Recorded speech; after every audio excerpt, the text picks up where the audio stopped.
Très bien. Bonjour à tous. Nous reprenons nos auditions dans le cadre de l'appel aux candidatures lancé par l'ARCOM le 28 février dernier en vue de l'échéance en 2025 de l'autorisation actuellement accordée à 15 services de télévision. Nous auditionnons ce matin Télé Monte Carlo pour le projet de TMC. Je vous rappelle, Monsieur le Président, que ces auditions sont d'une durée d'1h30 avec un exposé introductif de 30 minutes maximum, puis un temps d'échange avec le collège. Conformément à la jurisprudence et aux dispositions du texte de l'appel à candidature, le candidat ne peut apporter de modifications substantielles au cours de son audition au dossier qui nous a été transmis, que nous avons analysé et examiné.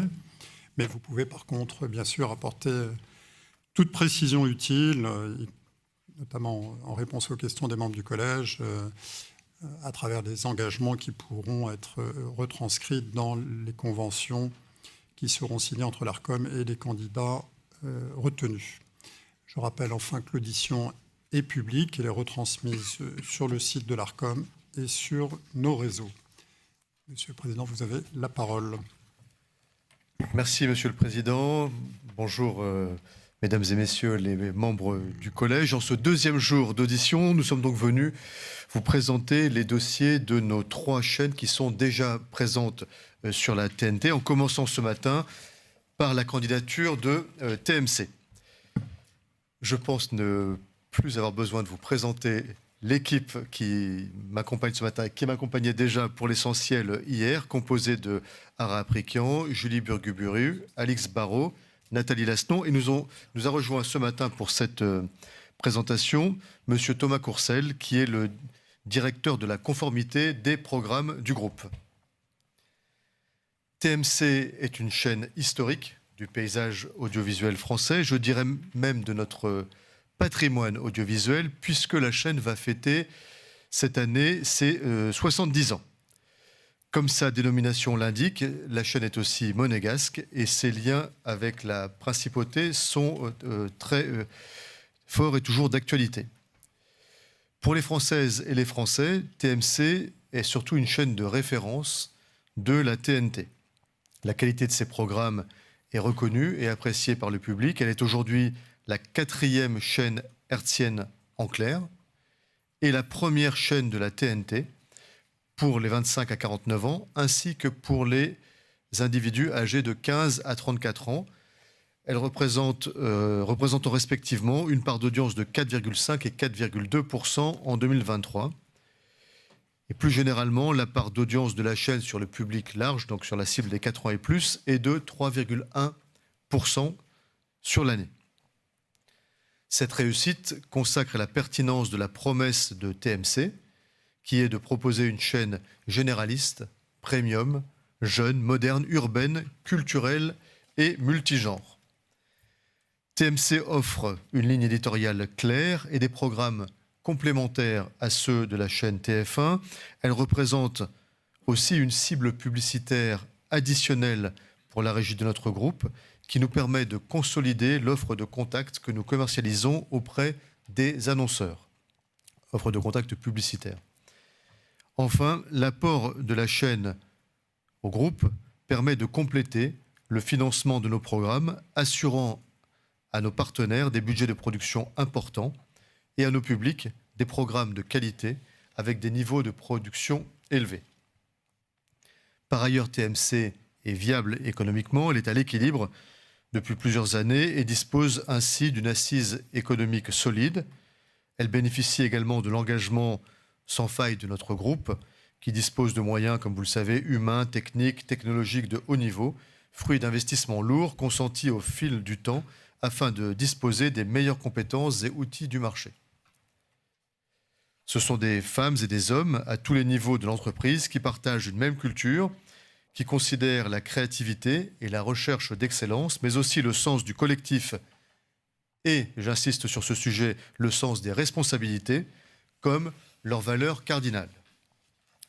Ce sont ces mêmes fondamentaux, particulièrement solides, qui nous permettent de regarder l'avenir de manière sereine, avec des ambitions fortes pour TMC. La délivrance d'une nouvelle autorisation hertzienne à TMC est décisive pour notre groupe. On pense qu'elle est décisive aussi, qu'elle est importante pour le public, et nous le pensons pour la plateforme TNT elle-même. Par la qualité et la diversité de ses programmes, par ses innovations, par son apport au pluralisme, par son soutien à la filière de la création, et enfin par les valeurs positives et inclusives qu'elle véhicule quotidiennement, TMC répond à nos yeux aux objectifs prioritaires de la loi ainsi qu'aux intérêts du public. Et je souligne enfin pour finir ce propos liminaire, mais vous le savez, je pense, depuis son rachat par TF1, TMC n'a connu aucune mise en demeure, n'a connu aucune sanction de votre autorité. Je vous remercie et laisse la parole maintenant à M. Aprikian, qui va vous présenter notre ambition pour l'avenir de TMC. Merci Rodolphe. Monsieur le Président, Mesdames, Messieurs les membres du Collège, Rodolphe le disait à l'instant, TMC fêtera cette année ses 70 ans, ce qui fait aujourd'hui de TMC une des plus anciennes chaînes privées d'Europe. Dès le début des années 60, la petite chaîne monégasque écrit déjà l'histoire de la télévision française.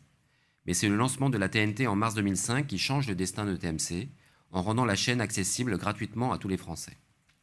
Presque 20 ans plus tard, TMC est devenue une chaîne incontournable du paysage audiovisuel français. Destination de tous les talents, de l'humour, du cinéma, de la musique, TMC est aussi la chaîne de tous les succès. TMC se classe ainsi leader de l'univers TNT, hors chaîne info, sur l'ensemble du public les 6 dernières années. La chaîne est en outre devenue incontournable pour le public de moins de 50 ans. TMC est leader TNT sur ce public depuis 8 ans, avec une avance record, devançant nettement France 3 par exemple, et même certains soirs d'autres grandes chaînes historiques. TMC réunit chaque soir plus de 600 000 téléspectateurs en moyenne sur ses prime time.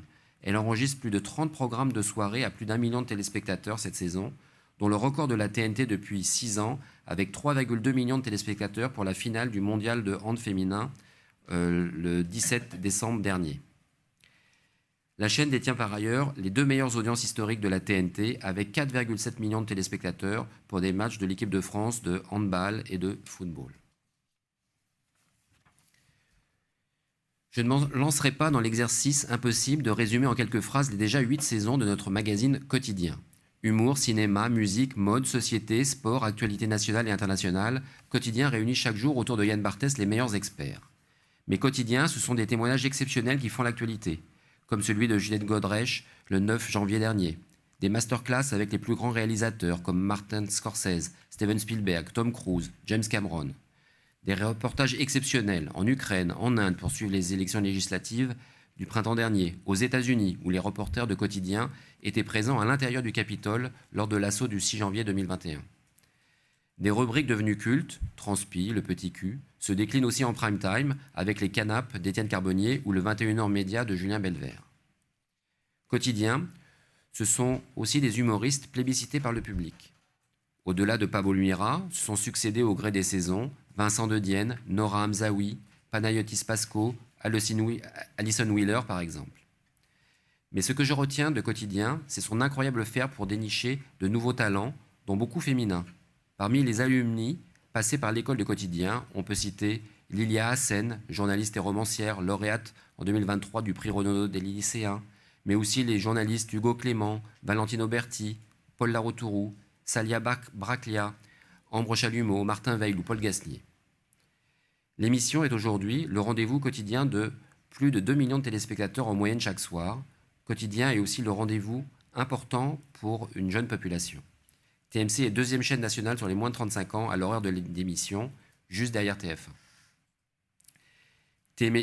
Quotidien est également une formidable rampe de lancement pour nos programmes de soirée, parmi lesquels le cinéma est un genre majeur de la chaîne. En effet, TMC mène depuis près de 20 ans une politique ambitieuse de sélection et de préfinancement de longs métrages, afin de proposer à son public le meilleur du cinéma. Les plus grandes comédies populaires françaises, comme Qu'est-ce qu'on a fait au bon Dieu, diffusé au mois de juin, ou La saga des taxis, mais aussi des films parmi les plus grands du box-office américain et européen, dont La saga des Harry Potter, diffusée pendant les vacances de printemps. TMC réalise ainsi les 5 meilleures audiences cinéma sur une chaîne TNT en 2024, réunissant jusqu'à 1,3 million de téléspectateurs pour les aventures du jeune sorcier Potter ou 1,2 million pour les Tushkat inédits sur la chaîne. En proposant régulièrement plusieurs films par semaine, TMC met aussi à l'honneur les grands réalisateurs américains, Quentin Tarantino, Wes Anderson, Steven Soderbergh, mais aussi français, Lajli avec Les Misérables proposé en décembre, Valérie Lemercier avec Aline, Mélanie Laurent avec Le Bal des Folles proposé en inédit en mars 2023. TMC est en effet la chaîne de la TNT qui diffuse le plus grand nombre de films chaque année et son offre de cinéma est la plus puissante de la TNT. C'est pourquoi nous souhaitons prendre pour TMC un nouvel engagement fort en diffusant chaque année au minimum 55 diffusions d'œuvres cinématographiques en première et deuxième partie de soirée.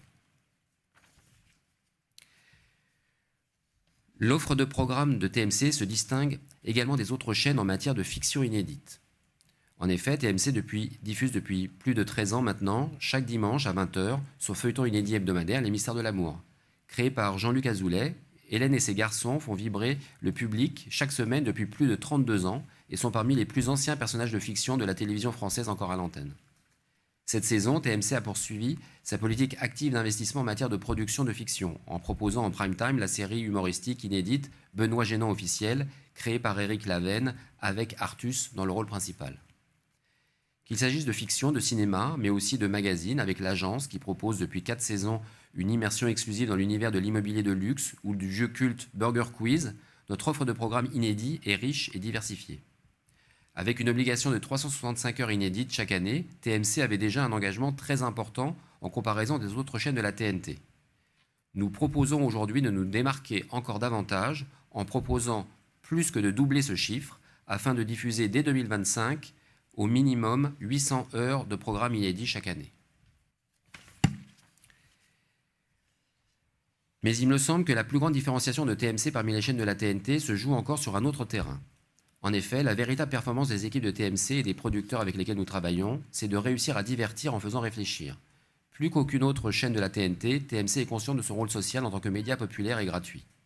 Ainsi, la chaîne s'attache à construire une offre de documentaires et magazines autour de thèmes qui résonnent avec l'évolution de la société et abordent des thèmes encore rarement traités en prime time à la télévision. Ainsi, en novembre dernier, le documentaire L'Arabe dans le poste, d'Asdine Ahmed Chaouch et Youssef Keman, se penche sur l'évolution de la représentation des Françaises et Français d'origine maghrébine à la télévision.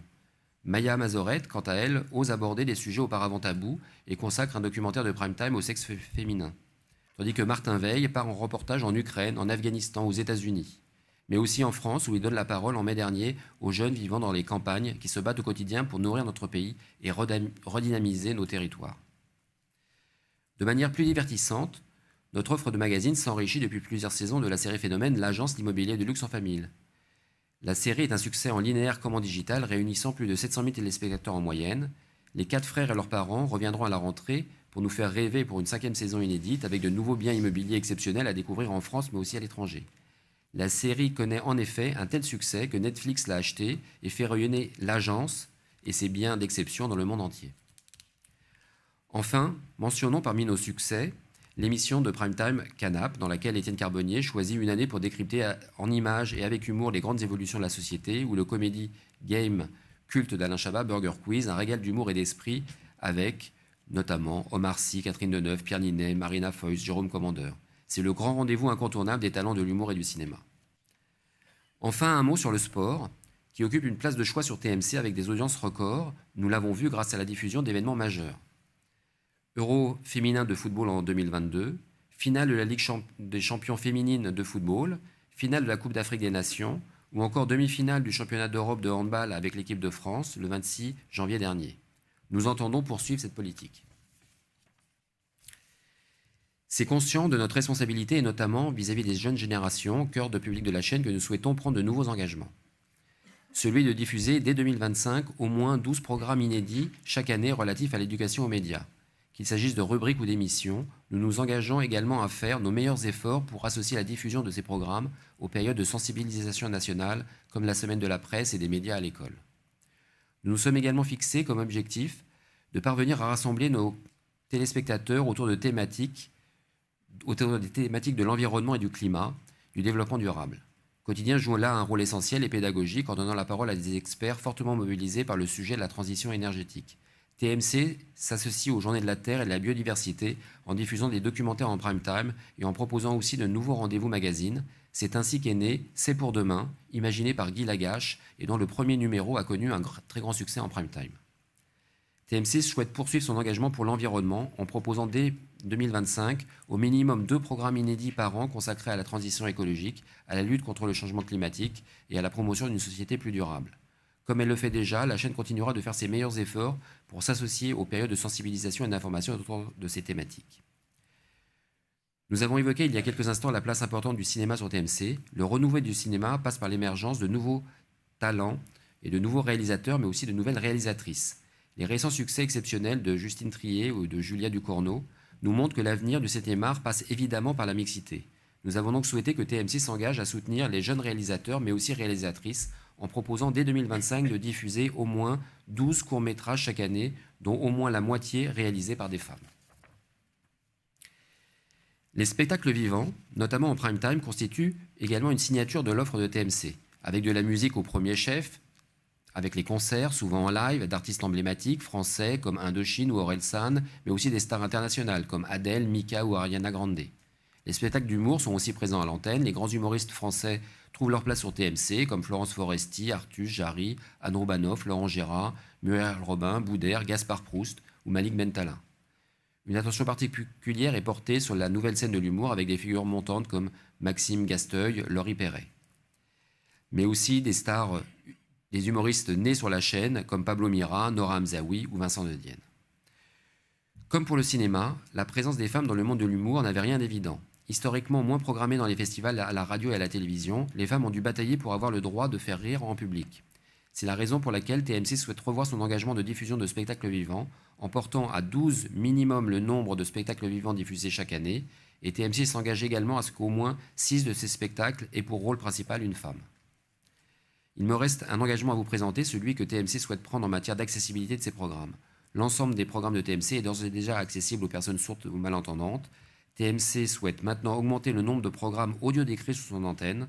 Dès 2025, TMC s'engage à proposer chaque année au moins 60 programmes en audio description, dont au moins 30 programmes inédits. Avant de conclure cette présentation des engagements et du projet éditorial de TMC, nous entendons aujourd'hui rappeler qu'en tant que chaîne éditée par le groupe TF1, TMC continuera d'œuvrer à un meilleur financement de la création audiovisuelle et cinématographique. Les accords signés avec les représentants des deux filières font des chaînes du groupe TF1 les premiers financeurs privés en clair de la création. Plus d'1 milliard d'euros a été investi par le groupe ces 5 dernières années au titre de leurs obligations de financement des œuvres cinématographiques et des œuvres audiovisuelles patrimoniales européennes et d'expression originale française. TMC est une des rares chaînes de la TNT à préfinancer les œuvres de création et la principale contributrice parmi ces chaînes. C'est le cas pour des œuvres audiovisuelles patrimoniales comme les séries inédites, L'émissaire de l'amour ou Benoît Gênant officiel, les spectacles vivants et de nombreux documentaires, mais c'est aussi le cas des œuvres cinématographiques. Depuis 2019, TMC a participé au préfinancement de près de 65 films français inédits. Chaque année, la chaîne consacre plusieurs millions d'euros au préfinancement d'une diversité très forte de films. Cela permet de contribuer au financement de grands films populaires, comme Le Bon Dieu, Alibi.com 2, Alibi.com 2, Notre-Dame brûle de Jacques Hano, Les Tuches 4, mais également d'apporter des soutiens plus décisifs au financement de certains films d'auteurs, comme Fumer fait tousser de Quentin Dupieux, ou encore du long-métrage documentaire de Marine Barnerias, intitulé Rosie. Marine Barnerias y relate avec émotion le parcours pour réapprendre à aimer la vie après avoir appris à l'âge de 21 ans qu'elle était atteinte de sclérose en plaques. TMC a diffusé Rosie en prime time le 30 mai dernier à l'occasion de la journée mondiale de sensibilisation à la sclérose en plaques. Si le groupe a pu accepter une clause de diversité dans ses accords cinématographiques, 10 films différents par an, c'est grâce à l'apport décisif financier et éditorial de TMC. Financier, on l'a vu, éditorial, car les films préfinancés ici et diffusés sur TMC n'auraient pas trouvé leur place sur l'antenne de TF1 ou des autres chaînes du groupe. La participation de TMC aux accords signés par le groupe TF1 est donc clé pour maintenir le haut niveau d'engagement en soutien à ces filières. Le positionnement éditorial de la chaîne offre un débouché très naturel aux films d'auteur, aux documentaires de création, qui sont moins naturellement programmés sur TF1, et notamment le dimanche soir, dans la case de Ciné Dimanche. 20 ans après le lancement de la TNT, nous sommes particulièrement fiers du bilan de TMC. Succès d'audience, identité forte, investissement dans la création. Nous souhaitons nous tourner vers l'avenir en continuant à faire grandir le modèle d'une chaîne au succès populaire et commercial, caractérisée par une volonté aiguë de promouvoir l'image d'une chaîne dynamique, ouverte et créative. Nous sommes pleinement conscients des responsabilités qui incombent à TMC envers son public. Être responsable, c'est refléter la diversité de la société française dans toutes ses composantes. C'est œuvrer en faveur de la cohésion sociale, c'est lutter contre les discriminations, c'est rendre accessibles ces programmes aux personnes qui souffrent de handicap, c'est protéger l'enfance et la jeunesse, c'est donner une juste représentation des femmes et des hommes dans ces programmes, c'est agir à une meilleure protection de l'environnement et de la santé de la population. L'histoire de TMC démontre qu'elle est à la hauteur de ses responsabilités. Elle le sera évidemment tout autant à l'avenir. En conclusion, je me permets de rappeler ici les engagements que TMC présente dans le cadre de sa candidature. Beaucoup sont nouveaux, d'autres sont renforcés. Le premier, c'est un engagement nouveau. TMC s'engage à proposer annuellement, en première et deuxième partie de soirée, au moins 55 diffusions d'œuvres cinématographiques. Afin de renforcer son offre de programmes inédits, TMC s'engage à diffuser, entre 6h et 1h du matin, un volume minimal annuel de 800 heures de programmes inédits, soit une augmentation très significative par rapport à sa convention actuelle. Des programmes inédits n'ayant jamais été diffusés sur aucun autre service relevant de la compétence de l'Arcom. Ici encore, c'est un engagement nouveau. TMC s'engage à diffuser annuellement au moins 12 courts-métrages différents, dont 6 au moins sont réalisés par des femmes.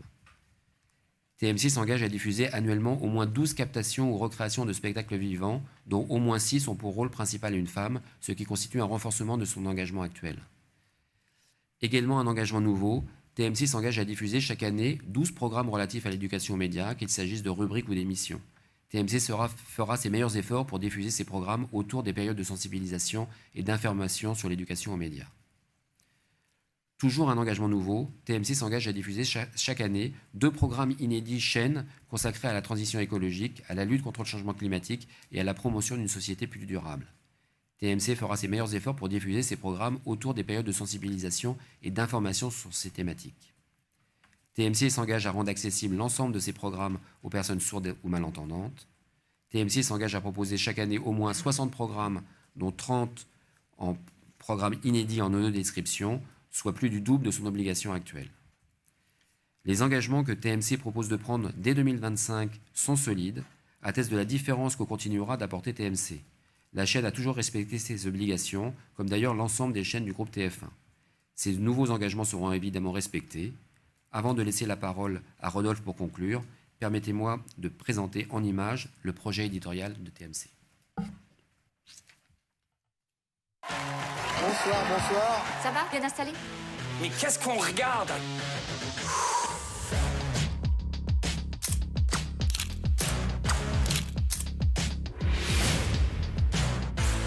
Tout a été refait à neuf, comme vous pouvez le voir.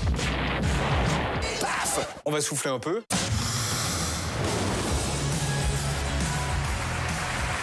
que c'est terminé? Sans doute pas.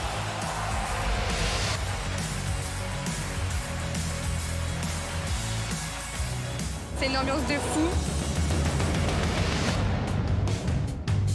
Vous allez bien? Ambiance, spectacle. Vrai ou faux? On va continuer de faire le maximum. Bienvenue sur le plateau de Quotidien. C'est une nouvelle forme d'art. C'est différent. Parfait. Ce qui m'intéresse en tant que sociologue, c'est de savoir pourquoi, quand on vous assigne socialement un destin, il finira éventuellement par devenir réel. Dans ces Jeux paralympiques, on a de la pression positive parce qu'on sait qu'on va avoir notre famille qui est ici, nos amis, donc c'est déjà une fête. Comment vous voyez l'avenir? Je me dis que l'avenir va être compliqué, mais pas impossible. Monte dans la caisse. Je vais t'emmener par chez moi. On reste des parias, on va dire. On est un peu les oubliés du système. L'Amérique est un point de bascule, un de ces moments qui déterminent tout ce qui va suivre. Je vous propose un nouveau Prime sur la DRAC 2.0 et ses nouvelles pratiques. Plongé dans des milliers d'heures d'archives pour retracer la grande histoire des Arabes dans le poste. Quelles sont les solutions accessibles et porteuses d'espoir? Dans ce nouveau numéro du 21h Média, je vous propose une émission exceptionnelle. Pourquoi vous faites des films? Je compte sur vous pour que ce soir, on fasse une belle soirée. Dis donc, vous êtes en forme tous les deux? Parce qu'on a une bonne nouvelle.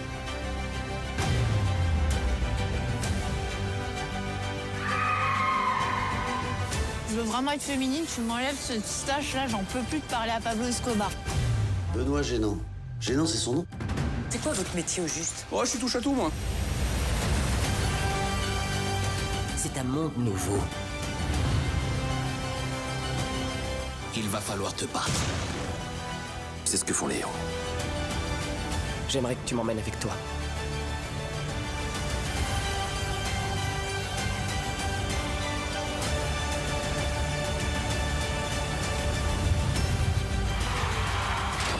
Bref, on va rigoler.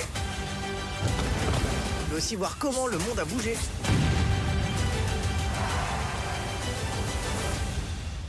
Je dois y aller. C'est tout ce que j'avais à vous dire.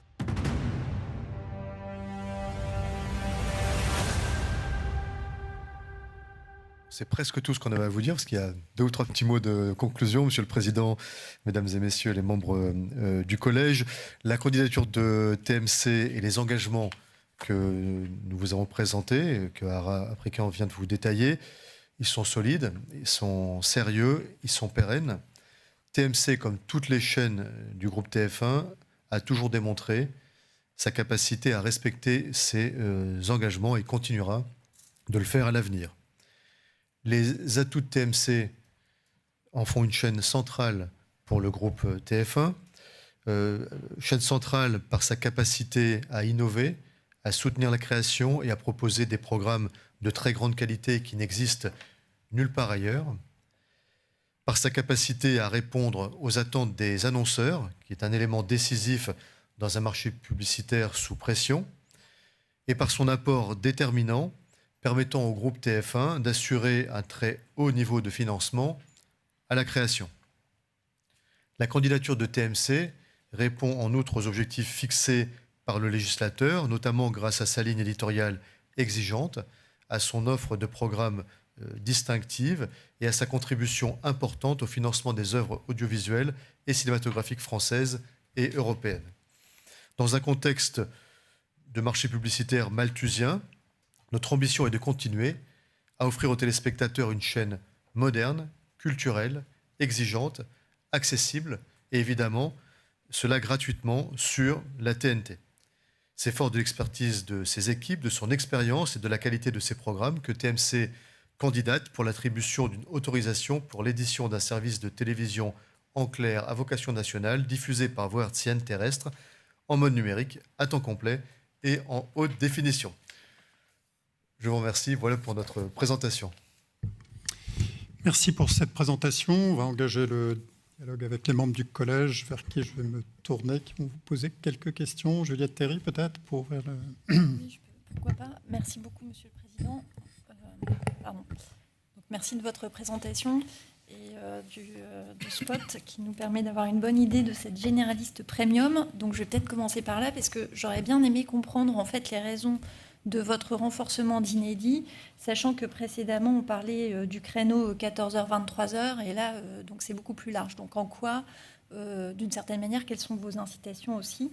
Et j'imagine que pour vous ça permet de répondre à cette question premium, non seulement généraliste mais aussi premium.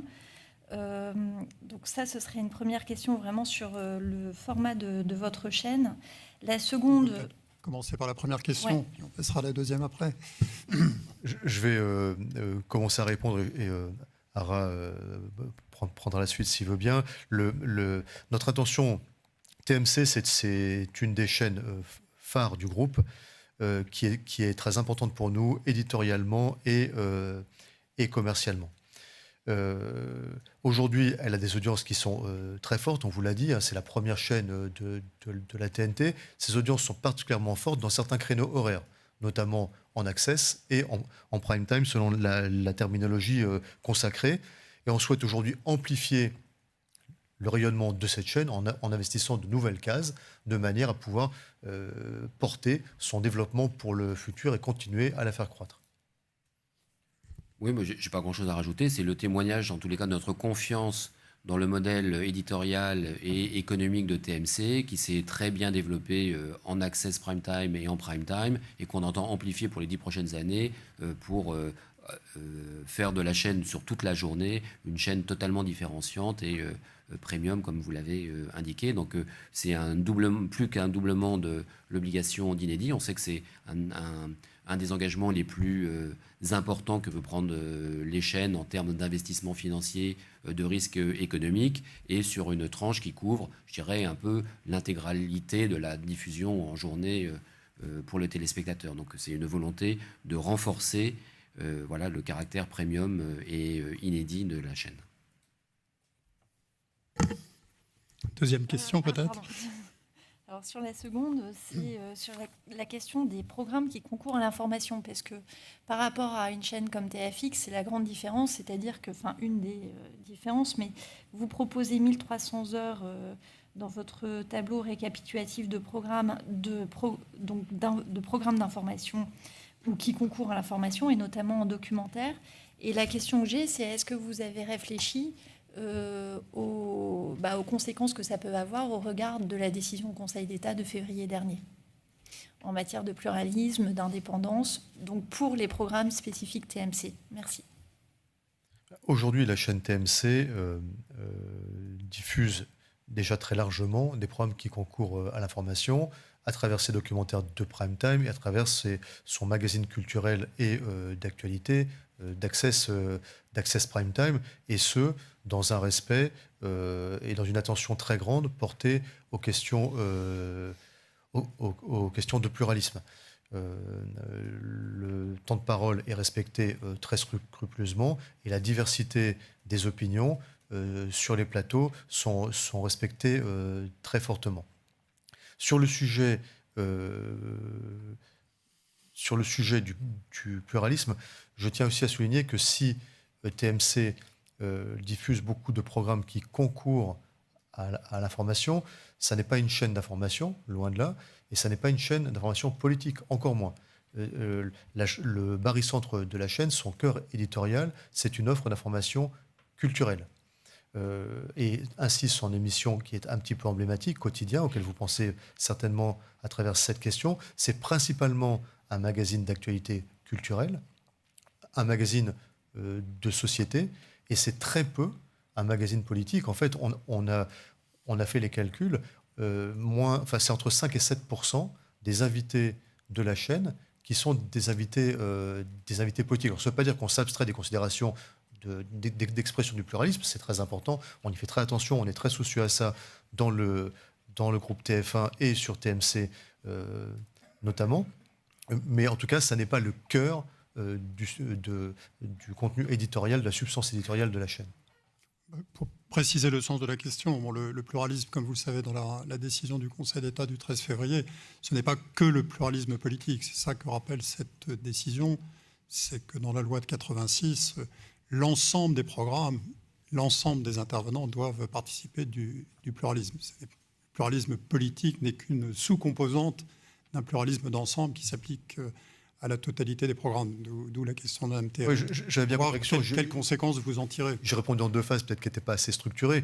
Une phase 1, le pluralisme, la chaîne y est très attentive dans le temps de parole politique, mais aussi dans l'expression des différentes opinions qui peuvent validement, de façon valide, s'exprimer sur des sujets qui prêtent à controverse. On fait très attention à ça, comme vous l'avez vu sûrement sur les plateaux de la chaîne. Et deuxièmement, je soulignais que sur le sujet qui est le plus aigu, même si je ne fais pas de hiérarchie entre les sujets, sur les sujets de l'expression du pluralisme politique, là, la chaîne est non seulement très attentive à ça, mais en plus, ce n'est pas tellement son sujet central. Voilà, donc c'est une considération très importante. On a lu l'arrêt du Conseil d'État, on pense qu'on le respecte dans l'esprit très bien, même si les modalités d'exercice de cette décision ne sont pas encore complètement détaillées ou publiées. On pense que dans l'esprit, on est très attentif à ça.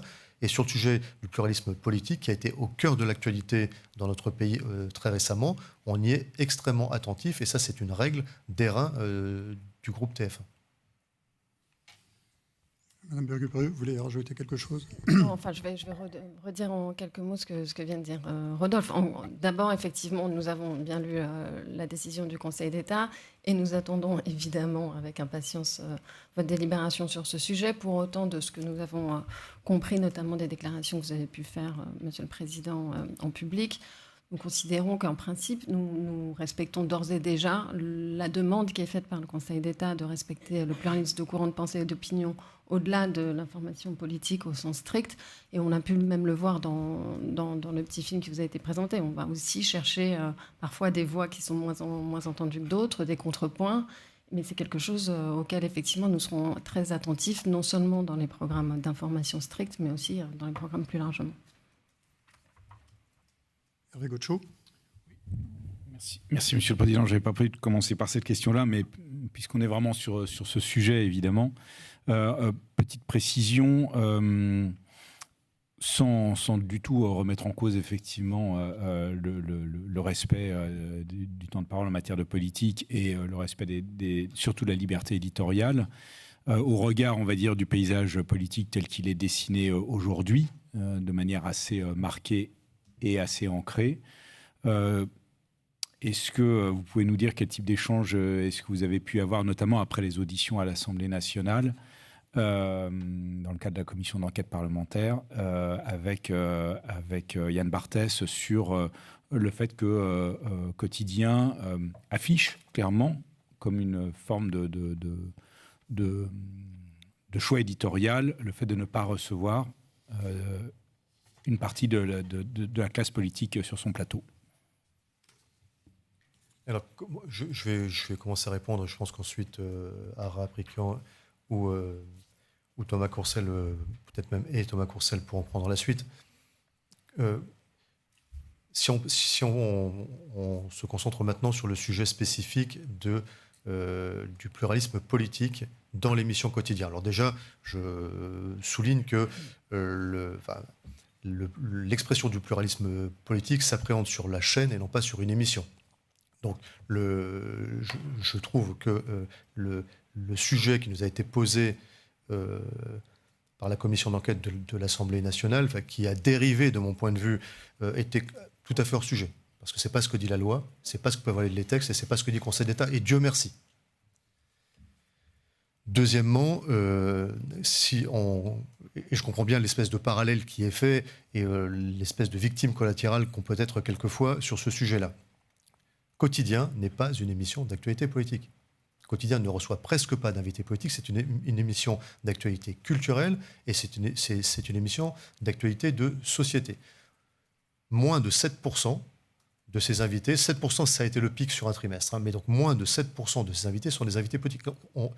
Ils reçoivent presque pas d'invités politiques et bien souvent, quand ils en reçoivent, c'est dans le cadre de la sortie d'un livre ou d'une expression particulière qu'ils ont eue sur un sujet de société. Ce n'est pas le barycentre de l'émission. Et donc que dans ce cadre-là, certaines personnalités ne soient pas invitées et que leurs propos soient repris dans des reportages dans l'émission plutôt que dans des invitations, c'est parfaitement conforme à la lettre, à l'esprit et à la pratique de la loi dans notre pays. Merci. Et j'ajouterais que ce sont des invités qui ont pu être invités sur les plateaux dans le cadre et interviewés par Yann Barthès dans le cadre d'autres émissions, et qu'il y a une situation particulière qui fait que les journalistes de Quotidien ne sont pas acceptés dans les meetings de ces partis en question et qui rendent la difficulté de traiter justement journalistiquement de ces questions la rend problématique. Donc c'est une situation particulière, mais qui n'empêche pas du tout de traiter dans le respect du temps de parole et du pluralisme la question de la représentation politique dans le cadre de l'émission. J'ajouterai un dernier point, c'est qu'effectivement, les journalistes de terrain vont régulièrement interviewer, que ce soit à l'Assemblée nationale ou lors de leurs déplacements, les personnalités du Rassemblement national ou de Reconquête, de manière à justement pouvoir avoir une expression du pluralisme la plus totale et la plus... c'est fait avec beaucoup de rigueur et d'honnêteté journalistique. Donc on n'est pas du tout sur des séquences parodiques comme il a pu être dit dans certains articles. l'émission Quotidien est très claire sur justement le découpage. Il y a des parties qui relèvent de l'information et des parties qui relèvent du divertissement.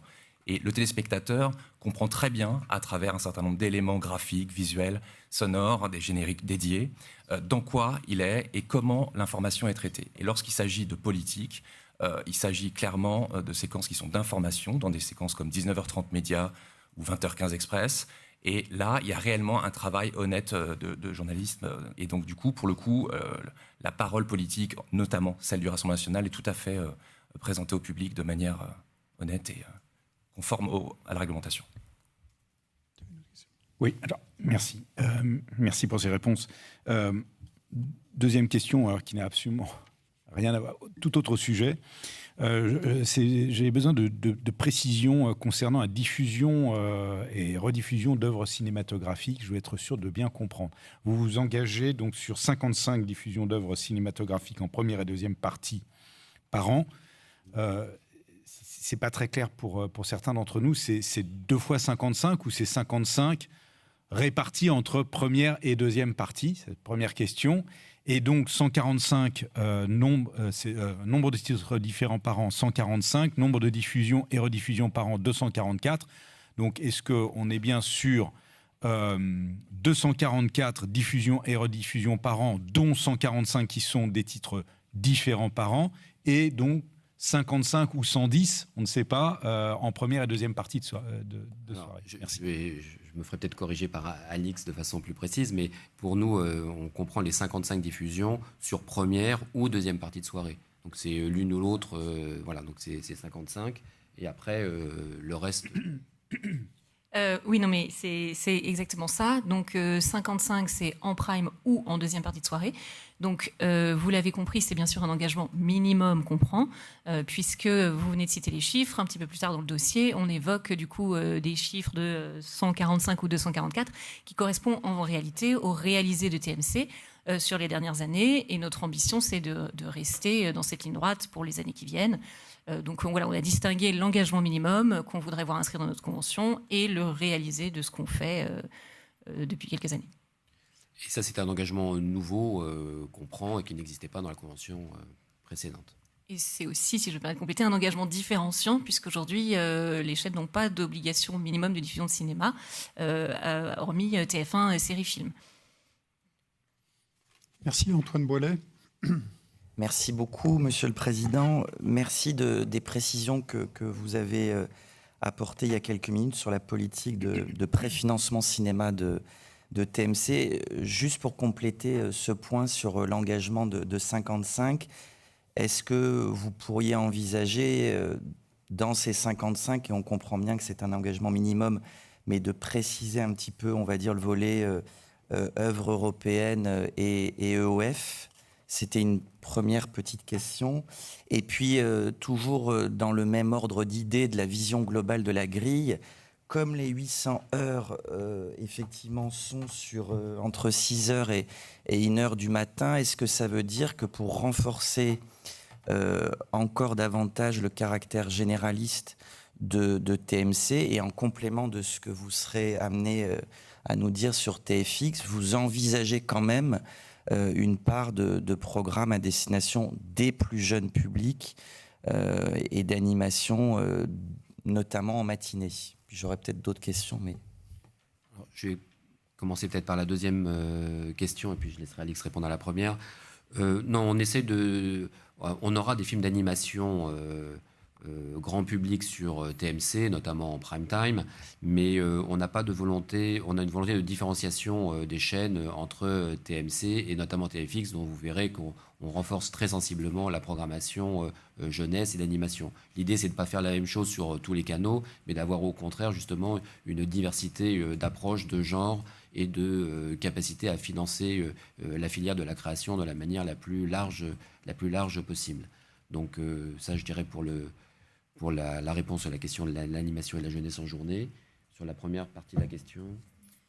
Oui, donc sur les 55, bien évidemment, nous respecterons les quotas cinéma, soit avec 40% minimum d'œuvres françaises, 60% d'œuvres européennes.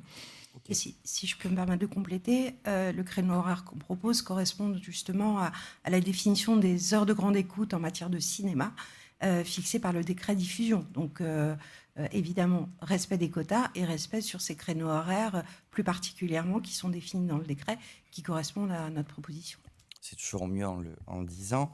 Sur le spectacle vivant, on a bien noté l'évolution de l'objectif, avec notamment 6 spectacles avec rôle principal une femme, mais vous dites que la moitié des 12 au maximum pourrait avoir fait l'objet d'une diffusion sur TF1.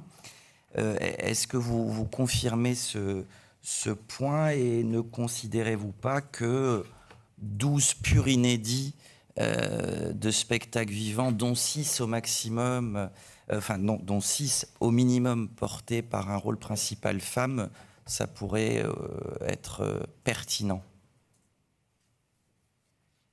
Alors, en rédigeant cet engagement, on avait repris en réalité la rédaction historique qui stipulait que la moitié maximum pouvait faire l'objet d'une diffusion sur TF1. Donc, on a repris ça. Voilà, notre idée sur cet engagement, c'était vraiment de réfléchir à une représentation plus égale des hommes et des femmes. On s'est vraiment interrogé sur quel type de programme ça pouvait s'avérer pertinent. Ça nous a semblé l'être pour le spectacle vivant, d'où la proposition qu'on vous fait là. La réalité aussi dans le groupe aujourd'hui, comme Ara ou Rodolphe l'ont déjà exprimé, c'est que pour avoir accès à des programmes premium, on les cofinance souvent à plusieurs chaînes. C'est ça aussi qui nous permet d'accéder à des programmes plus qualitatifs et plus ambitieux pour le public. Donc mécaniquement, un certain nombre de programmes sont rediffusés sur une chaîne ou l'autre. C'est pour ça qu'on a formulé l'engagement de cette façon. Et peut-être juste une dernière question. Vous avez parlé de fiction et du mythique Mystère de l'amour, et également la série portée, incarnée par Artus. Est-ce que vous pourriez partager avec nous d'autres projets de fiction, séries inédites en cours de préparation au niveau de TMC? Et puis, je m'en permets une dernière. On a vu dans ce que vous avez dit et dans la vidéo, il y a pas mal d'humour. Et c'est tant mieux vu les temps. Donc, petite question sur la cohérence de cette partie humour de TMC avec l'autre projet qui nous a intéressé hier d'Humour TV. L'humour, c'est une des dimensions du spectacle. On veut faire une part importante au spectacle vivant à travers la musique, mais également à travers l'humour. Donc malgré tout, un petit nombre de retransmissions ou de captations de spectacles. La volonté d'Humour TV, vous l'avez compris, c'est d'être une chaîne 24/24 consacrée, et donc qui permet d'avoir une offre beaucoup plus large, beaucoup plus diverse, beaucoup plus ample, notamment sur la capacité à diffuser la captation de spectacles vivants d'humour. Là, c'est un petit échantillon qui est apporté dans le cadre de TMC, avec un certain nombre de talents qu'on est amené à suivre, à défendre et à proposer aux téléspectateurs. Sur la première question, c'était... Sur la fiction. Ah, la fiction. Oui, la fiction, c'est un des aspects très différenciants de l'offre de TMC, le préfinancement de fiction. On entend vraiment... Alors, c'est des projets qui sont beaucoup plus longs, donc c'est des projets qui demandent plusieurs mois de travail et de préparation. Alors, je n'ai pas en tête les projets qu'on va lancer là, mais on a une volonté de développer de la fiction, je dirais, propre, inédite à TMC, systématiquement chaque année, d'avoir, à l'instar de ce qu'on a fait avec Artus, de pouvoir faire avec des nouveaux talents et des grands talents de la comédie, des offres nouvelles de fiction. Et donc qu'on pourra soit faire nous-mêmes, soit faire en cofinancement avec aussi des plateformes de streaming, pour pouvoir justement essayer d'améliorer la capacité de financement de ces contenus et de leur proposer une visibilité en gratuit. Laurence Péco-Rivolier. Merci, Monsieur le Président. 2 questions très différentes également.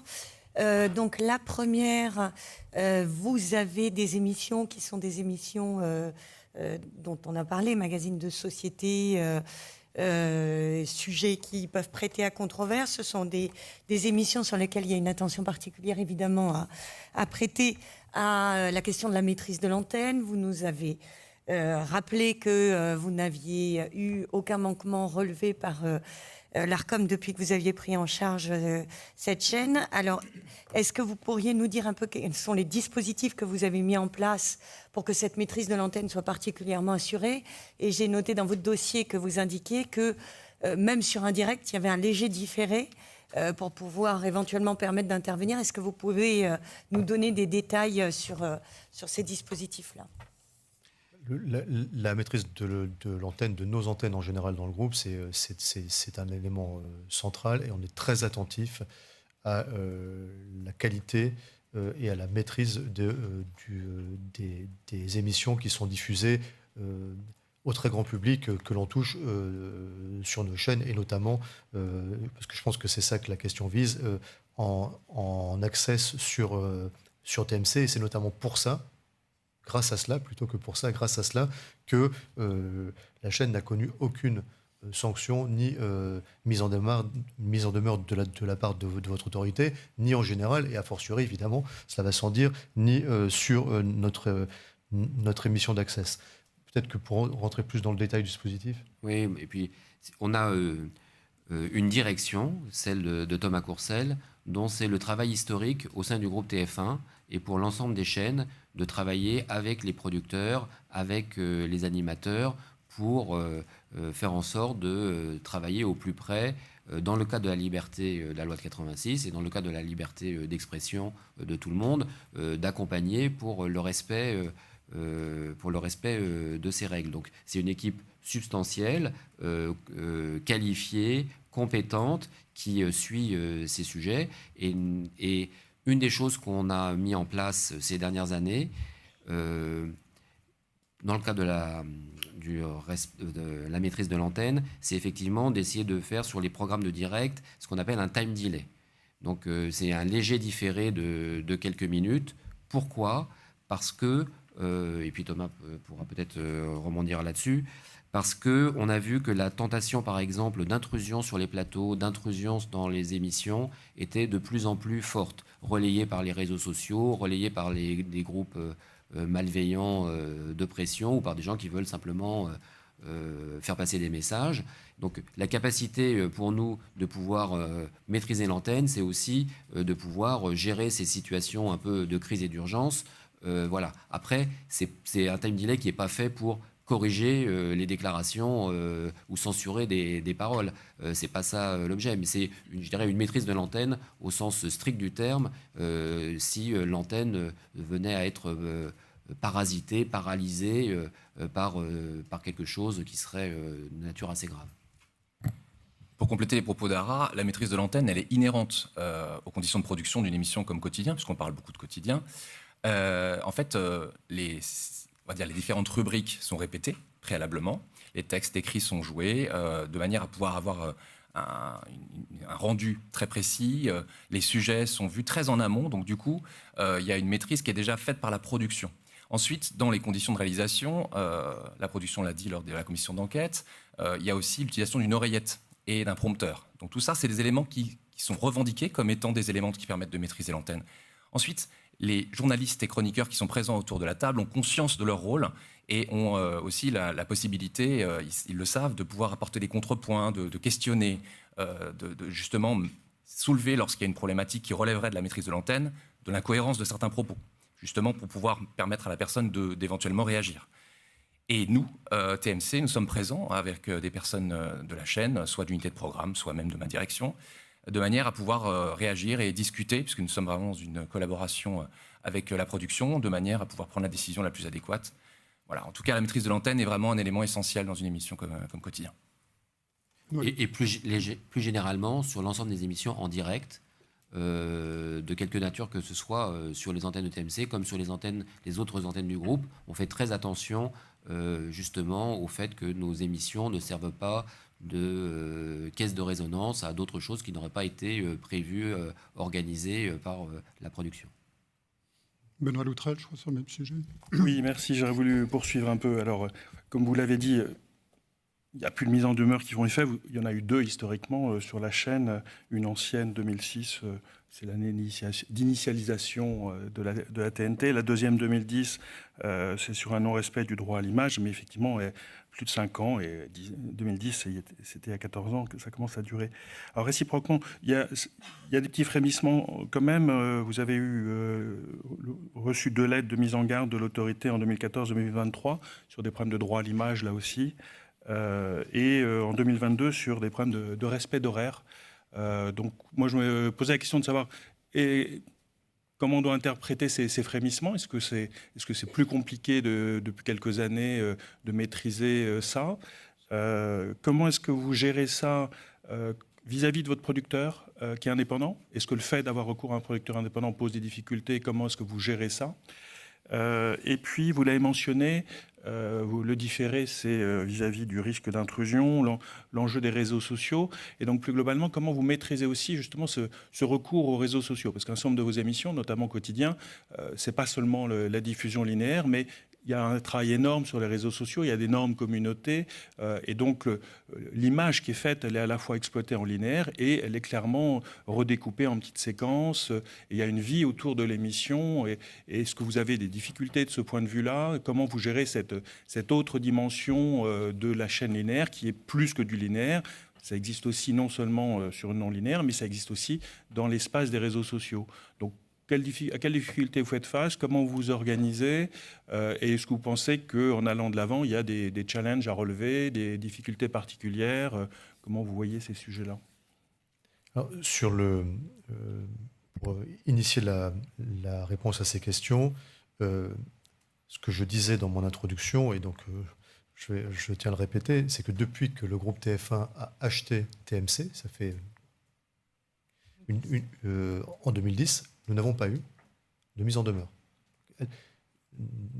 Deux mises en demeure que vous citez, je crois que c'est une en réalité, mais bon, ça n'importe pas beaucoup, étaient antérieures à l'intégration de la chaîne dans le groupe. Ce que je veux dire par là, c'est que nous sommes très attentifs à ces sujets-là et que nous nous efforçons d'avoir une maîtrise de notre antenne, un respect de nos conventions, un respect des règles et des lois de notre pays qui est très affirmé.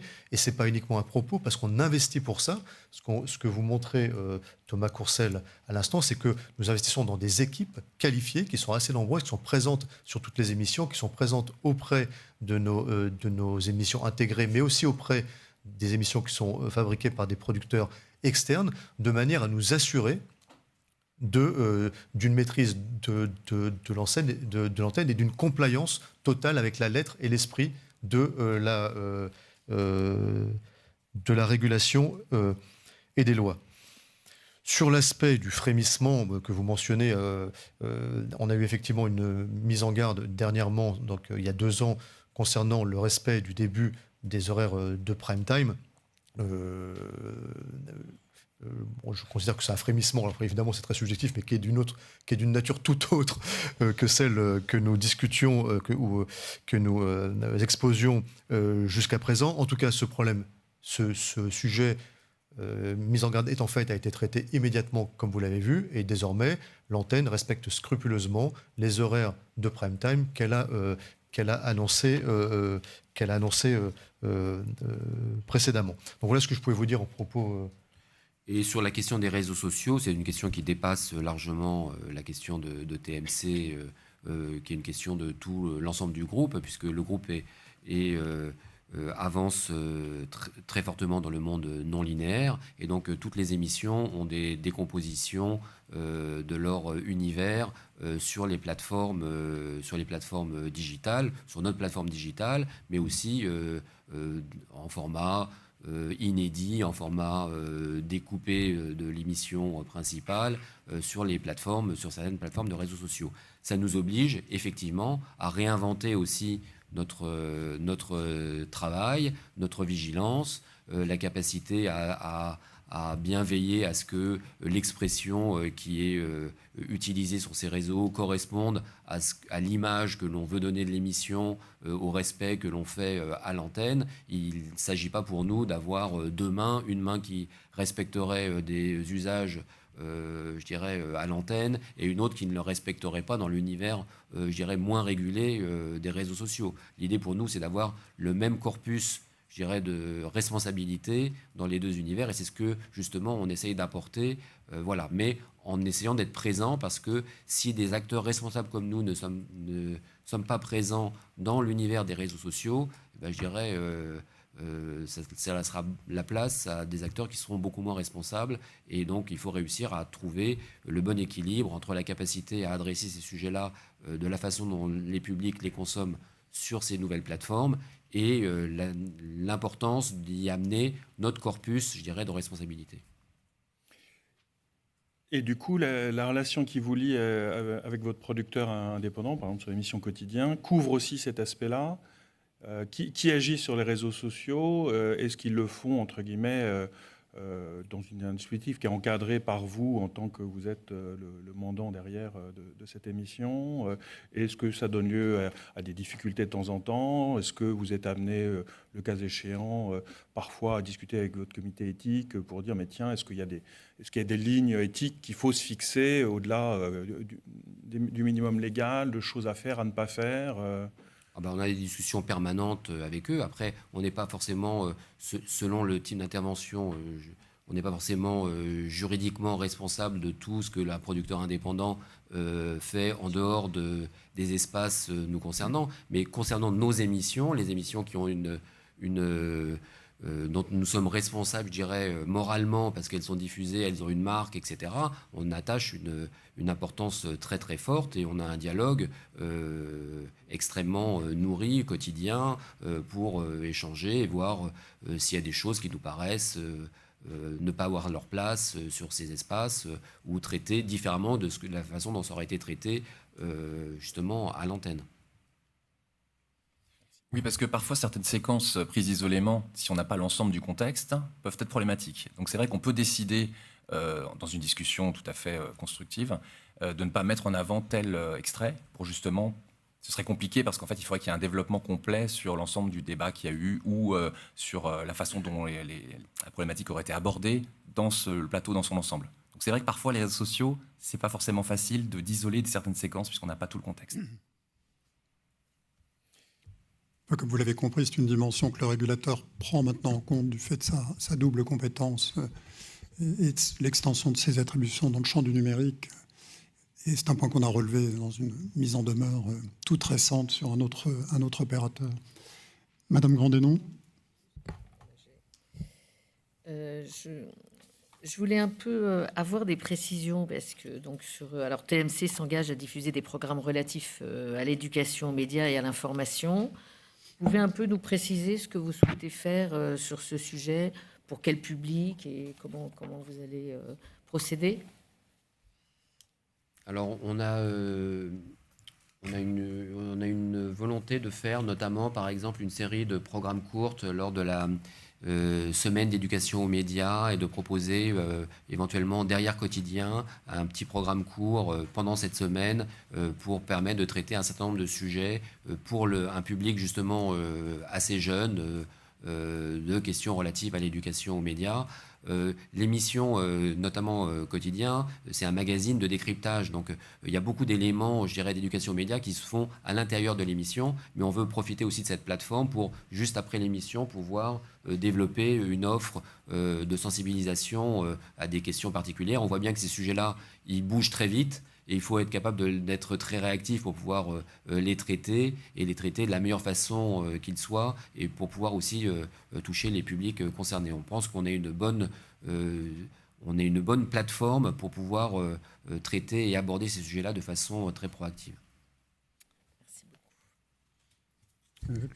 Laurence Péco-Rivolier, je crois, avec d'autres questions. Alors, c'était sur un tout autre sujet, donc effectivement, je ne voulais pas interrompre la discussion sur le sujet maîtrise de l'antenne, pluralisme.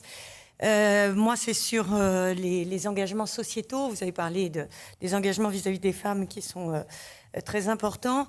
Vous savez que chaque année, on a un baromètre de la représentation à l'écran, et il y a 3 indicateurs qui sont, pour TMC, un peu problématiques. Le premier indicateur, c'est celui de la représentation des personnes ayant un handicap, qui est à 0,9%. Le deuxième, c'est la représentation des personnes vues comme non blanches, puisque c'est un baromètre de la perception, qui est à 11%, alors qu'il est en moyenne de 15%, toutes chaînes confondues. Et le troisième, c'est la représentation des catégories socio-professionnelles, avec une explosion des CSP+, vues à l'antenne, qui est de 85%, donc évidemment beaucoup plus élevée que la moyenne en société française. Donc sur ces 3 indicateurs que j'ai repérés par rapport à TMC, mais au milieu d'autres indicateurs, est-ce qu'il y a des mesures qui pourraient être prises, des efforts qui peuvent être faits? Nathalie, tu voulais... Oui, effectivement, on a une attention très particulière. Alors, on ne va pas remettre en cause les modes de calcul du baromètre, évidemment, qui est une photographie à un instant T. Je laisserai Julie compléter. Alors, effectivement, sur la représentation des femmes, c'est un effort constant qui est mené par le groupe TF1 en particulier, et les demandes que l'on peut faire auprès de nos producteurs pour qu'ils assurent effectivement... je pense que dans la politique d'invitation, par exemple, de la chaîne TMC, de l'émission Quotidien, pardon, il n'y a pas débat. On a quand même une forte politique de représentation des femmes par diverses parcours, profils. Alors, on parlait d'émissions culturelles. Effectivement, beaucoup de personnalités du monde de la création est mise en avant de ces femmes, que ce soit effectivement aussi un effort constant qui est mené pour essayer de trouver une parité dans les personnes de l'émission chroniqueurs en plateau. Donc ça varie d'une année sur l'autre, parce qu'il y a des chroniqueurs que Cara a cités, qui ont pu faire leurs armes sur l'émission Quotidien, puis ensuite partir. Donc on a une politique extrêmement vigilante en la matière.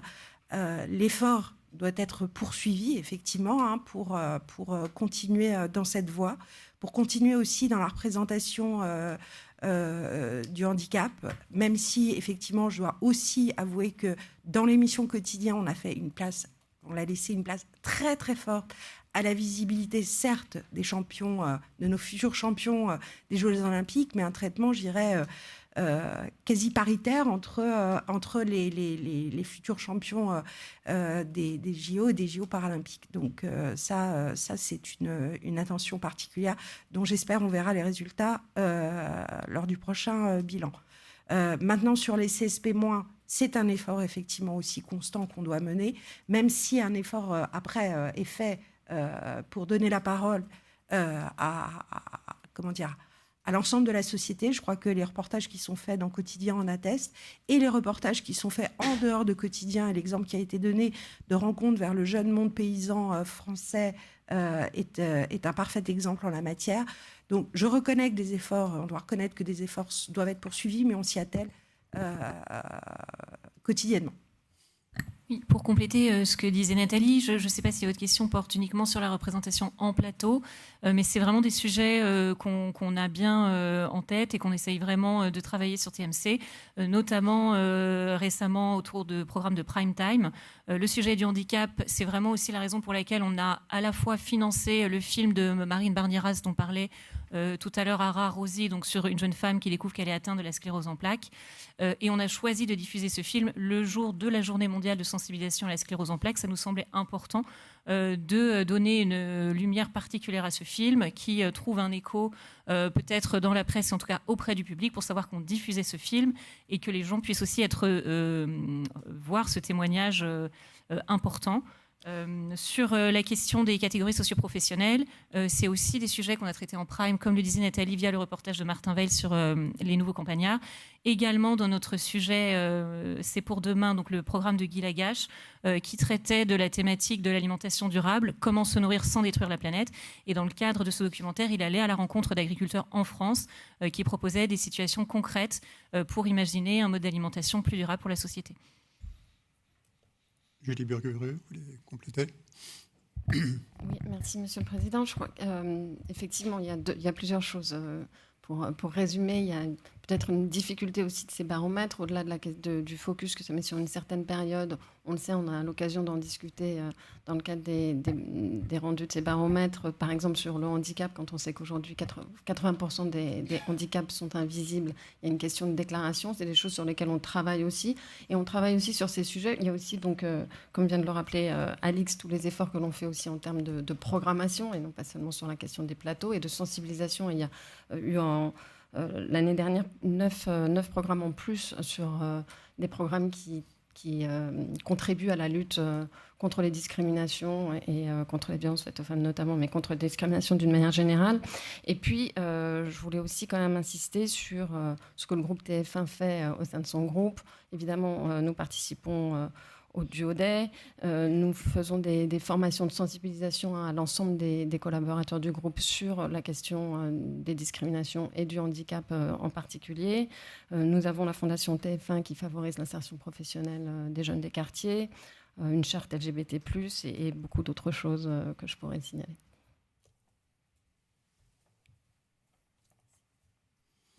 Bénédicte Lesage. Denis Rapon, alors. Pardon.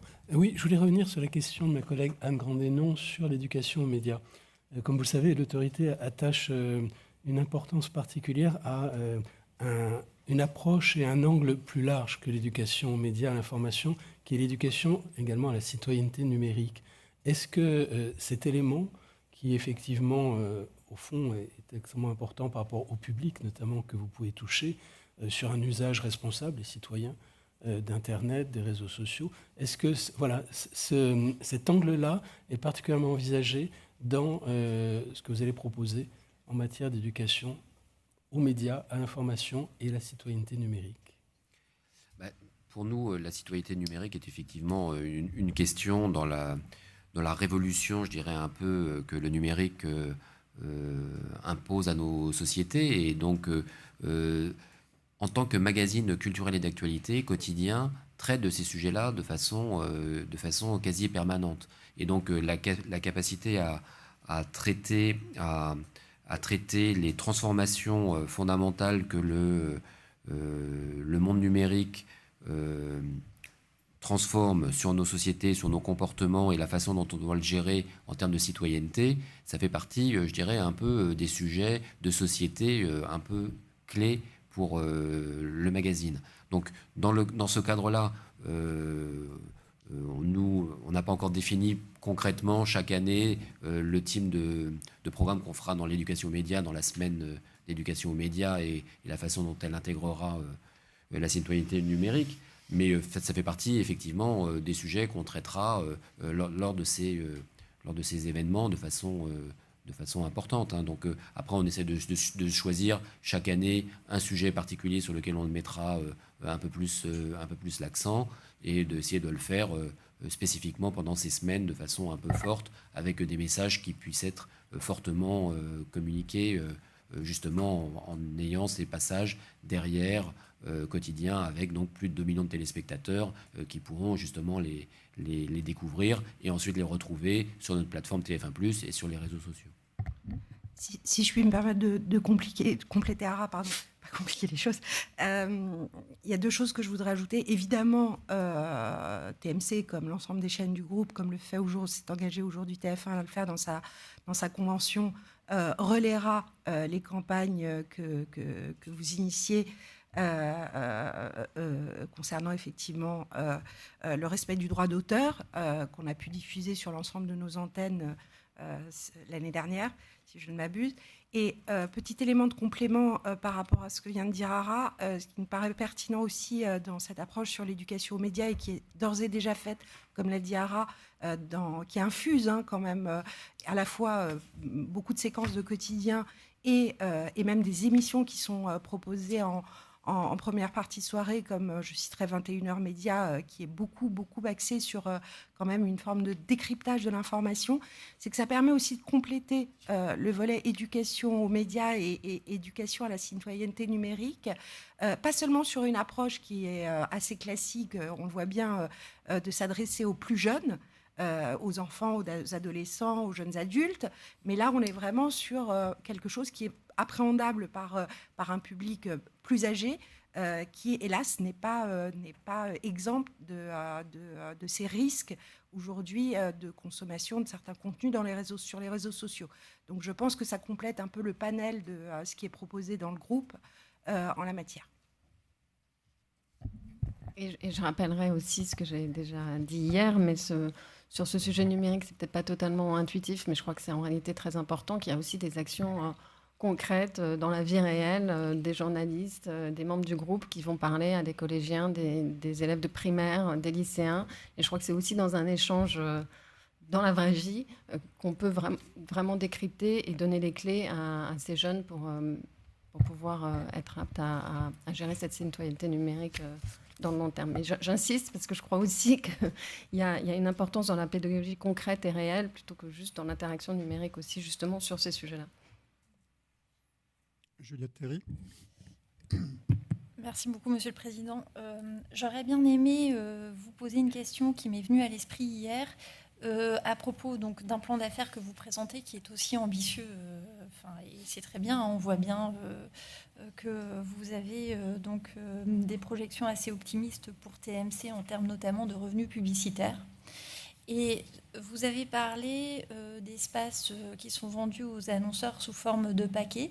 Est-ce que vous pouvez détailler pour bien comprendre le paquet en question, ce serait d'associer des espaces numériques, TVR, télévisuels. Et est-ce que ça veut dire que vous pratiquez du couplage, ce que jusqu'à présent vous étiez interdit est-ce que vous pouvez développer justement le paquet dans sa nature et dans son mode de commercialisation? Merci. Oui. Sur le modèle économique spécifique de TMC, donc il y a eu un tassement du chiffre d'affaires qu'on a relevé sur le dernier exercice, sur les résultats et la rentabilité. Là, vous repartez avec une vision optimiste jusqu'à 2027, avec une reprise assez forte, assez sensible. C'est la lecture que vous faites du marché. Et puis, dans le prolongement de la question de Mme Théry, dans votre stratégie globale, puisque vous êtes titulaire de 5 autorisations, vous aspirez à en avoir 2 de plus. Comment vous construisez cette stratégie commerciale? Et notamment, est-ce que vous avez des offres de couplage, comme vient de le souligner Juliette Théry? Oui, tout à fait. J'ai bien compris la question. Donc, sur notre perception du chiffre d'affaires du marché publicitaire français, qui pèse à peu près 3,1 milliards d'euros à l'heure actuelle, si on se borne au marché de la publicité à la télévision et si on exclut les recettes qui sont issues des expressions digitales. J'y reviendrai après. Nous, ce qu'on constate, c'est qu'on a connu une année 2023 qui a rencontré un trou d'air dans le marché de la publicité, notamment du fait et je vais aller rapidement en expression, de la crise de l'inflation qui a beaucoup affecté le marché de la grande consommation et donc les investissements des annonceurs. Cette année, et donc c'est ça qui est le sous-jacent des chiffres un petit peu en demi-teinte d'affaires de TMC, et puis d'ailleurs pas que TMC, des autres chaînes de notre groupe, en 2023 qui ont un peu marqué le pas. Cela dit, la rentabilité de la chaîne est restée solide, et donc sa capacité à répondre à ses obligations et à ses engagements explicites ou implicites d'investissement dans les programmes n'a pas été affectée. Sur cette année, qu'est-ce qu'on voit? Le marché de la publicité à la télévision retrouve un niveau normatif après le trou d'air de l'année dernière. Et ce que nos analyses montrent, c'est que sauf choc macroéconomique qu'on ne peut pas prédire, malheureusement, le marché de la publicité à la télévision devrait, selon nous, rester stagnant jusqu'en 2026-2027. Alors je sais que sur ce sujet, les évaluations que fait votre autorité et les nôtres ne sont pas exactement les mêmes. On a 1 an de décalage en fait dans nos estimations. Enfin, disons que sur une convention qui va durer 10 ans, voire 10 plus 5, on parle un peu d'un battement d'aile de papillon. En tout cas, c'est ça qu'on voit. Et donc, quel va être le sous-jacent du développement du chiffre d'affaires de TMC, donc son retour à la croissance? C'est dans un marché qui est stagnant, c'est ces parts d'audience qui vont continuer à se développer progressivement suite aux investissements qui sont consentis, notamment à travers les heures d'inédits additionnelles qu'on a mentionnées tout à l'heure. L'idée, c'est de renforcer l'audience de la chaîne dans des tranches nouvelles pour aller augmenter un peu notre part d'audience et par conséquent la part d'inventaire publicitaire qu'on produit sur le marché et donc notre part de marché. C'est la mécanique un petit peu classique auquel vous êtes habitués. Sur la commercialisation de nos chaînes, effectivement, on ne fait pas de couplage entre ce que vous faites allusion, Madame Théry, entre TF1 et les chaînes TNT, enfin dites TNT du groupe, pour des raisons historiques et notamment qui ont lié à l'acquisition de TMC et de NT1 en 2010. Bon, donc aujourd'hui, on vend l'ensemble de nos chaînes thématiques ensemble aux annonceurs. Et donc, quand je parlais de paquets, c'était un petit peu imagé. En fait, on vend à nos annonceurs des GRP qui vont être répartis sur nos chaînes thématiques, ce qui permet aux annonceurs de constituer une campagne de publicité qui va développer une certaine couverture de la population française. C'est comme ça que l'on fait. Et donc, nos chaînes leur sont présentées, nos chaînes TNT leur sont présentées dans des offres qui sont communes pour permettre aux annonceurs d'aller développer ce niveau de couverture. Et c'est ce qui en donne l'intérêt pour les annonceurs. Ce que cherchent les annonceurs dans le marché de la publicité, c'est la couverture d'une cible commerciale. Pourquoi ? Pour pouvoir exposer leur message publicitaire à un certain pourcentage de la population française.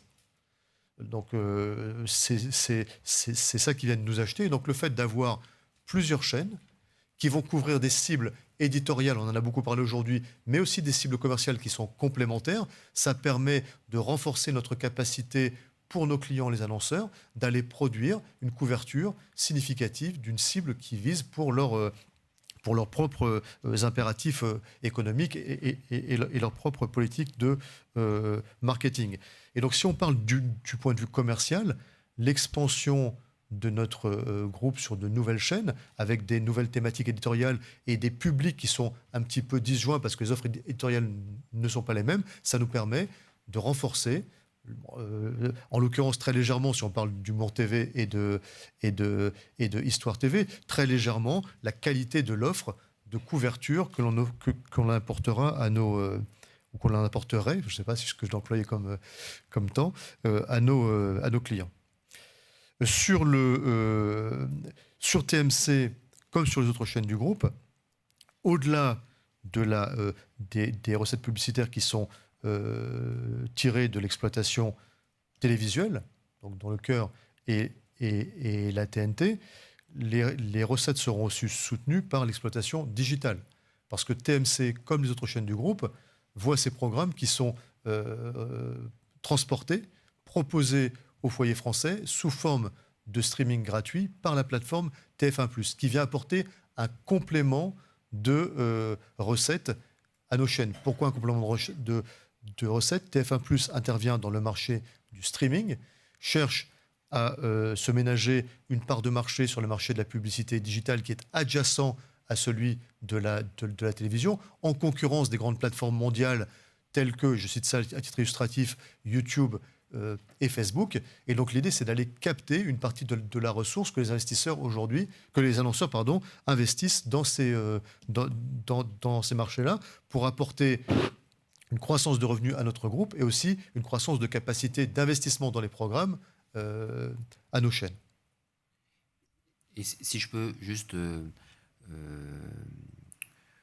pas compléter, mais parler juste sur un sujet un petit peu à côté, la capacité justement de développer de l'offre inédite forte sur TMC vise aussi à renforcer notre plateforme digitale.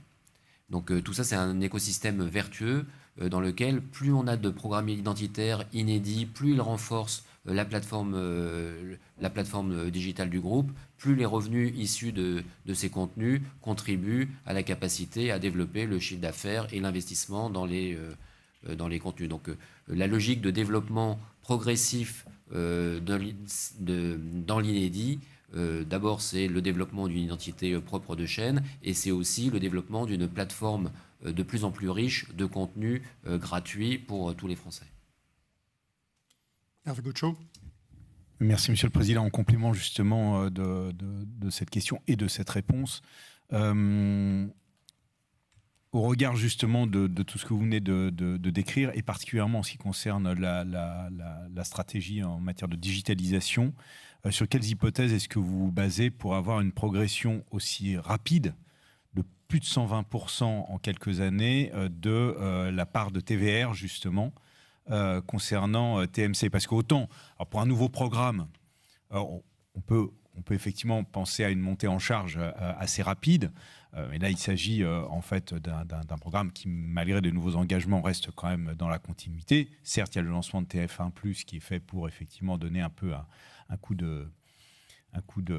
d'accélérateur à la digitalisation, mais sur quelles hypothèses est-ce que vous vous basez pour avoir une progression aussi rapide? Merci. Alors ces hypothèses, Monsieur Gaucho, vous les retrouverez, je pense, dans toutes les chaînes de notre groupe, puisqu'en fait, ce sont les hypothèses de développement économique et d'usage, par conséquent, de TF1+. Ce qu'on modélise aujourd'hui, c'est la montée en pénétration et la montée en fréquence d'utilisation de la plateforme TF1+ par les Français. Donc on a effectivement, ça repose sur des hypothèses qui sont des hypothèses de business plan, mais ce que je peux dire aujourd'hui, c'est que les premiers pas de TF1+, qui a à peu près 6 mois, qui a précisément 6 mois à l'heure où on parle, sont au-delà de nos espérances et au-delà de nos business plans. Ils sont meilleurs. Le fait qu'on ait réussi à installer cette plateforme sur l'ensemble des écrans connectés des Français, en première visibilité, qu'on ait réussi à la faire connaître de façon très efficace par les Français. Son taux de notoriété aujourd'hui, il est près de 80%, et qu'on ait créé ce nouveau concept de streaming gratuit, donc avec 15 000 heures au moment du lancement, 20 000 heures aujourd'hui, puis quelques annonces vont venir dans les jours qui viennent, de programmes premium gratuits à chaque instant. Ça fait que l'usage de cette plateforme de streaming, de cette nouvelle voie de divertissement est en train de s'installer chez les Français. Qu'est-ce que ça veut dire concrètement? Ça veut dire concrètement que sur le premier semestre, TF1+, a fait plus de 70% d'audience en plus par rapport à MyTF1 et a généré à peu près 600 millions d'heures vues.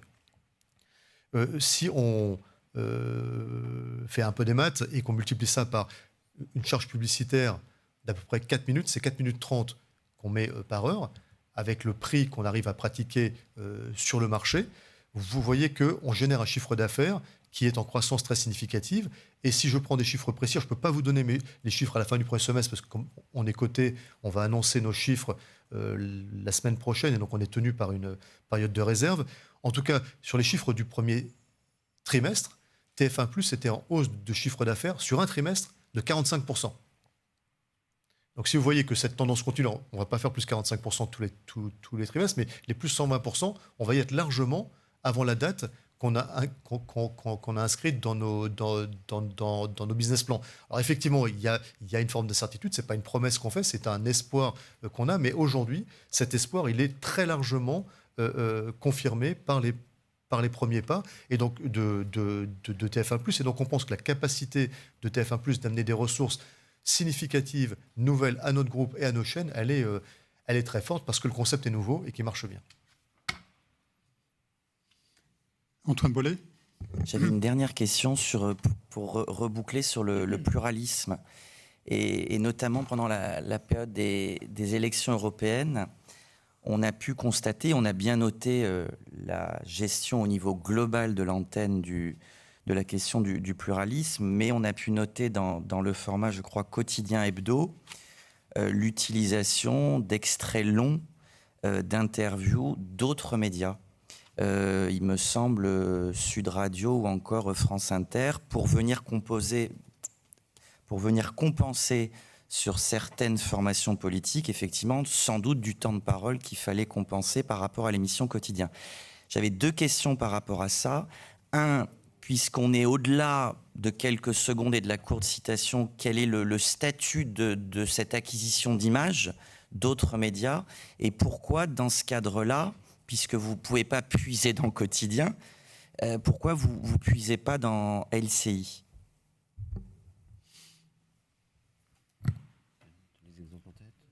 Oui, en fait le traitement, comme on l'a déjà dit, du pluralisme se fait en période électorale sur des périodes données, mais hors période électorale sur le pluralisme classique. Et en l'occurrence, ce à quoi vous faites référence, c'est le pluralisme classique.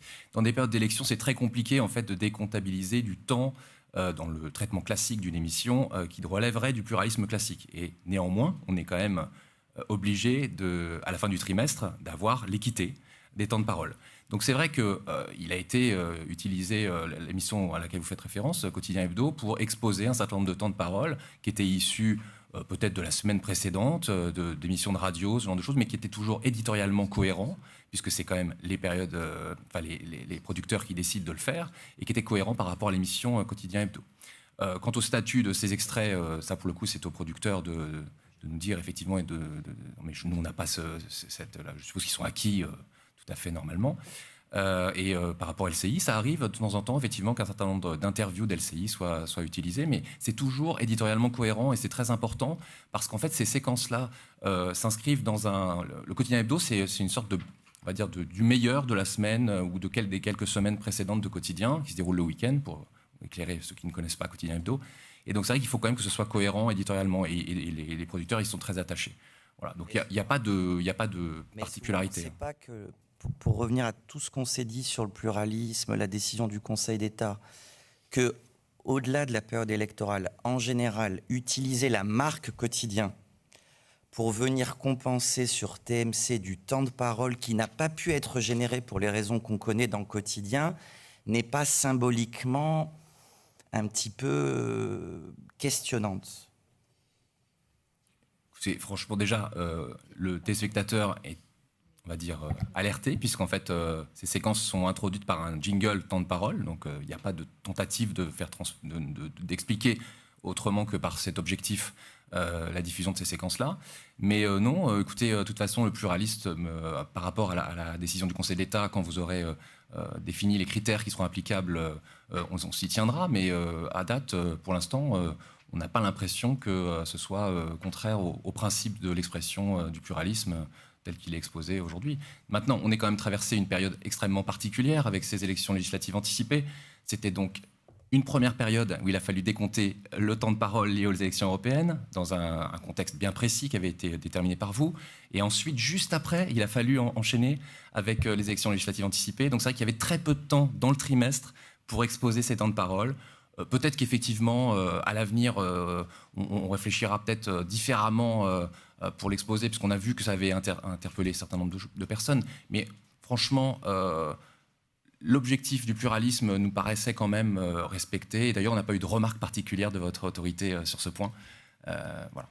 Enfin, si j'ai bien compris, Antoine parlait aussi de hors période électorale, donc pas nécessairement dans les 3-4 dernières semaines, Mais justement, comme l'a dit Rodolphe plus tôt, l'émission quotidienne n'est pas du tout une émission à vocation politique. Et de fait, il y a très peu d'invités. Et donc, on est bien obligé d'aller chercher, pour respecter l'équilibre du pluralisme du temps de parole hors période électorale qui existe aussi, d'aller chercher parfois sur d'autres antennes. Et là, c'est la liberté de la production d'aller chercher sur des antennes qui ne sont pas nécessairement celles du groupe TF1. Et je crois qu'en revanche, effectivement, le temps de parole est strictement respecté. Et dans ce cadre-là, ça ne pose pas de problème particulier de notre point de vue. Et a priori, pas du vôtre, juridiquement parlant non plus, en tout cas. Merci. Nous sommes arrivés au terme de cette audition. Monsieur Belmer, je pense que vous avez tout non, dit. je n'ai pas de conclusion, à apporter, si ce n'est pour vous dire que TMC, c'est une chaîne qui est très importante pour nous, pour notre groupe à Mazagar. On pense qu'elle s'est installée très puissamment au cœur de l'offre audiovisuelle gratuite pour les Français, avec des marques très fortes, des rendez-vous très forts. Elle contribue très positivement à la création. Elle contribue à la capacité économique et de financement des programmes de notre groupe. En un mot, nous en sommes très fiers et donc nous souhaitons ardemment que cette chaîne soit retenue dans cet appel à candidature. Merci. Nous allons faire une pause de 15 minutes.